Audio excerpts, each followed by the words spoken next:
अक्षांश एवं देशांतर के बारे में जानेंगे। पिछले अध्याय में आप पढ़ चुके हैं कि हमारी पृथ्वी गोलाकार नहीं है, यह उत्तर एवं दक्षिण ध्रुव पर थोड़ी चपटी तथा मध्य में थोड़ी उभरी हुई है। क्या आप कल्पना कर सकते हैं कि यह कैसी दिखती है? इस संबंध में जानकारी प्राप्त करने के लिए आप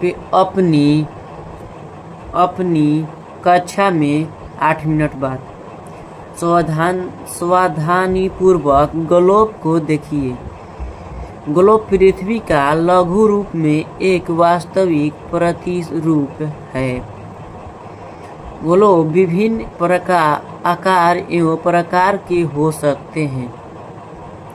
बड़े ग्लोब जो आसानी से एक स्थान से दूसरे स्थान नहीं ले जाए जा सकते। पॉकेट में रखने योग्य छोटे ग्लोब तथा गुब्बारे जैसे ग्लोब जिनमें हवा भरी जा सकती है एवं आसानी से एक स्थान से दूसरे स्थान से ले जाए जा सकते हैं। ग्लोब स्थिर नहीं होते हैं, इसे उसी प्रकार घुमाया जा सकता है जैसे कुम्हार का पहिया या लट्टू घूमता है। ग्लोब पर देशों, महाद्वीपों तथा महासागरों को उनके सही आकार में दिखाया जाता है। पृथ्वी के समान किसी गोले पर किसी बिंदु की स्थिति का वर्णन करना कठिन है। अब प्रश्न यह उठता है कि इस पर किसी स्थान की स्थिति कैसे बताई जा सकती है। इसके लिए हमें कुछ बिंदुओं एवं रेखाओं के संदर्भ की आवश्यकता होती है। आप देखेंगे कि एक सुई ग्लोब में झुकी हुई अवस्था में स्थिति होती है जिसे अक्ष कहा जाता है। ग्लोब पर वे दो बिंदु जिनसे होकर सुई गुजरती है, उत्तर तथा दक्षिण ध्रुव में है। ग्लोब को इस सुई के चारों ओर पृथ्वी की भांति पश्चिम से पूर्व की ओर घुमाया जा सकता है। लेकिन याद रखें, इन दोनों में एक अंतर है। पृथ्वी पर वास्तव में ऐसी कोई सुई नहीं होती है। यह अपने अक्ष पर चारों ओर घूमती है, जो एक काल्पनिक रेखा है। एक अन्य काल्पनिक रेखा भी ग्लोब को 2 बराबर भागों में बांटती है। इसे विषुवत वृत्त कहा जाता है। पृथ्वी के उत्तर में स्थित आधे भाग को उत्तरी गोलार्ध तथा दक्षिण वाले आधे भाग को दक्षिणी गोलार्ध कहा जाता है।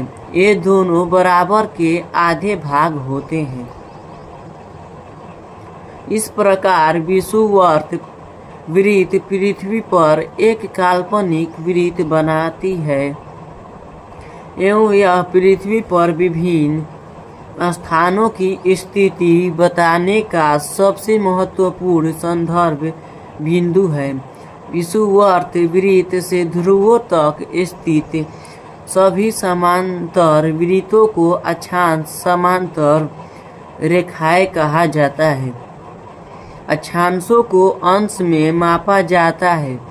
विषुवत वृत्त 0 अंश अक्षांश को दर्शाती है। चूंकि विषुवत वृत्त से दोनों तरफ ध्रुवों के बीच की दूरी पृथ्वी के चारों ओर के वृत्त का 1/4 है, अतः इसका माप होगा 360 डिग्री अंश का 1/4 4 यानी 90 अंश। इस प्रकार 90 अंश उत्तरी अक्षांश उत्तर ध्रुव को दर्शाता है तथा 90 अंश दक्षिणी अक्षांश दक्षिण ध्रुव को।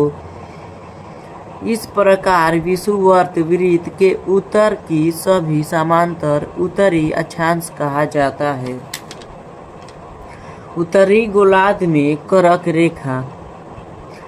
पृथ्वी के ताप कटिबंधित कर्क रेखा एवं मकर रेखा के बीच के सभी अक्षांशों पर सूर्य वर्ष में एक बार दोपहर में सिर के ठीक ऊपर होता है, इसलिए इस क्षेत्र में सबसे अधिक ऊष्मा प्राप्त होती है तथा इसे उष्ण कटिबंध कहा जाता है। कर्क रेखा तथा मकर रेखा के बाद किसी भी अक्षांश पर दोपहर का सूर्य कभी भी सिर के ऊपर नहीं होता है। ध्रुव की तरफ सूर्य की किरणें तिरछी होती जाती है।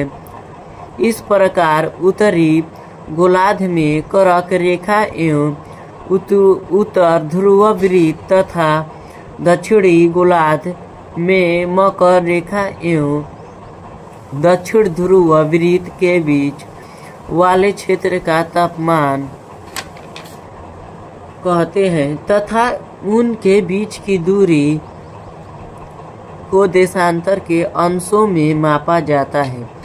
प्रत्येक अंश को मिनट में तथा मिनट को सेकेंड में विभाजित किया जाता है। ये अर्धवृत्त है तथा उनके बीच की दूरी ध्रुव की तरफ बढ़ने पर घटती जाती है एवं ध्रुव पर शून्य हो जाती है, जहाँ सभी देशांतरीय यामयोत्तर आपस में मिलती है। अक्षांश समांतर रेखाओं से भिन्न सभी देशांतरीय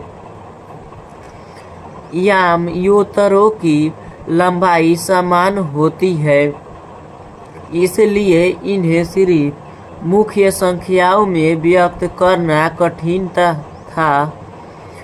तब सभी देशों ने निश्चय किया कि ग्रीनिच, जहां ब्रिटिश राजकीय वेधशाला स्थित है, से गुजरने वाली आमतौर से पूर्व और पश्चिम की ओर गिनती शुरू की जाए। इस यामतौर को प्रमुख यामतौर कहते हैं। इसका मान 0 डिग्री देशांतर है तथा यहाँ से हम 180 डिग्री पूर्व या 180 डिग्री पश्चिम तक गणना करते हैं। प्रमुख यामतौर तथा 180 डिग्री यामतौर मिलकर पृथ्वी को 2 समान भागों पूर्वी गोलार्ध एवं पश्चिमी गोलार्ध में विभक्त करती है। इसलिए किसी स्थान के देशांतर के आगे पूर्व के लिए अक्षर पू तथा पश्चिम के लिए अक्षर प का उपयोग करते हैं। यह जानना रोचक होगा कि 180 डिग्री पूर्व और 180 डिग्री पश्चिमी आमतौर एक ही रेखा पर स्थित है।